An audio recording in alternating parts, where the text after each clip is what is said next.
Anybody with a memory of farming back in 1987 will probably remember a very wet harvest.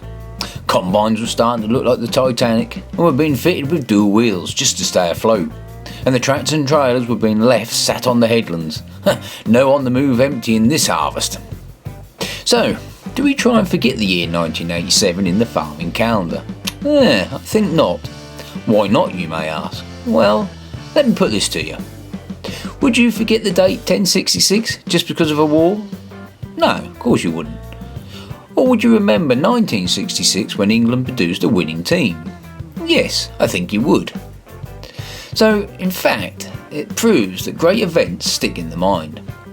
Well, in the year that is in question, 1987, it's fair to say the UK, well, the part in Essex called Basildon, produced like England in 1966, a world-class winner. I bring you the Ford 7810.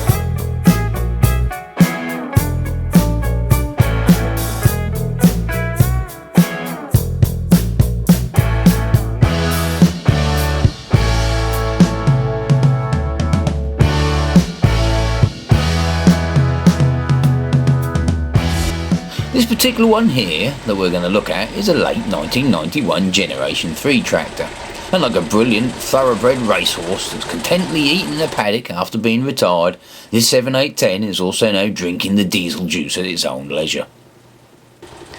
When I bought this tractor, needless to say the old signs were creeping in that age was starting to take its toll.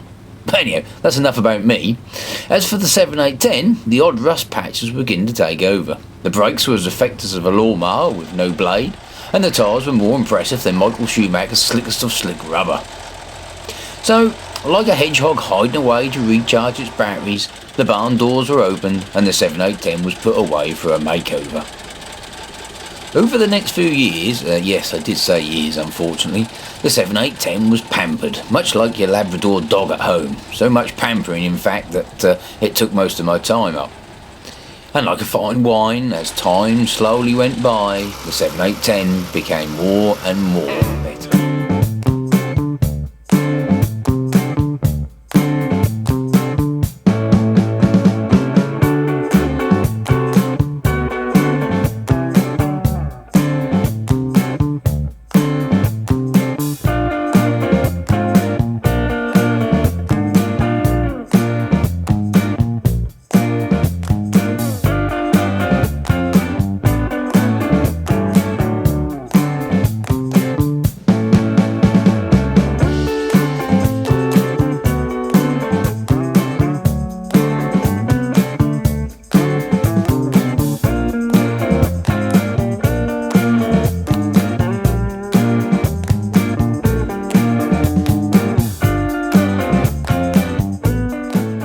Eventually, like the caterpillar merging from, well, in this case its barn, a transformed butterfly appeared.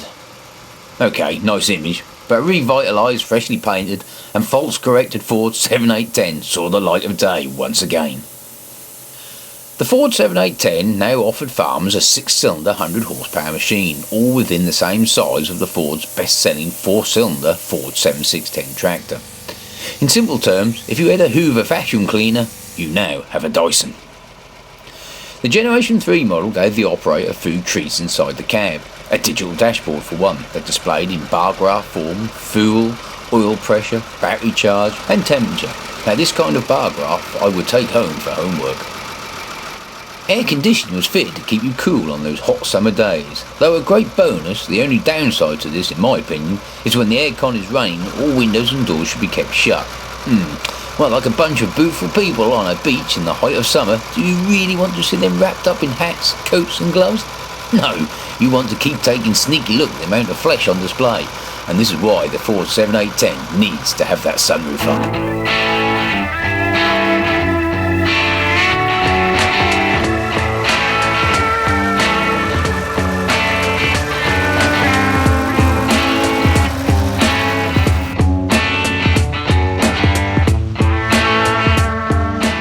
The look of the Super Coupe cab is gorgeous enough on its own, with its 4 front mounted work lights nestled into the top of the cab, and the cab air filters that just protrude seductively from the side of the roofline, turning the plain roundness of the Coupe cab into a majestic object of desire. But with the sunroof up, the tractor then takes on another look entirely, of meanness, power, with a bit of sophistication tied in, and would be well suited to taking royalty down the garden for a spot of lunch. Care for a drive, Your Majesty? Well, today I've got the 7810 mowing with a Bomford Bandit 6-foot mower, and it's a bit rough on here, so I decided to go in high first, which is about 5th, and I'm using the dual power to keep the speed up or down on the rough bits. I mean, the beauty of the Ford 7810 is that the dual power is so simple to use. You just stamp the pedal on the floor to bring it in and out, and to me, I feel it's, you know, for the age of the tractor, such a smooth system, it's fantastic. I'm running the engine just over 540, just because of the toughness of the grass. And again, with the Generation 3 Ford 7810, you've got the digital dashboard to tell you, you know, what revs you're doing PTO, and at a press of a button, you can then find your engine revs, forward speed, etc. Which, again, you know, fantastic. That's why I love the tractor. So, to sum it up, the Ford 7810 was one of Ford's best-selling tractor in the range, and you can clearly see why. It was more than capable of the everyday tasks on the farm, from ploughing, to drilling, to trailer work, to hedge cutting, and even a bit of flail mowing. In fact, it was much like the general handyman who could turn his hand to absolutely anything. The Ford 7810 was the handyman of the farm.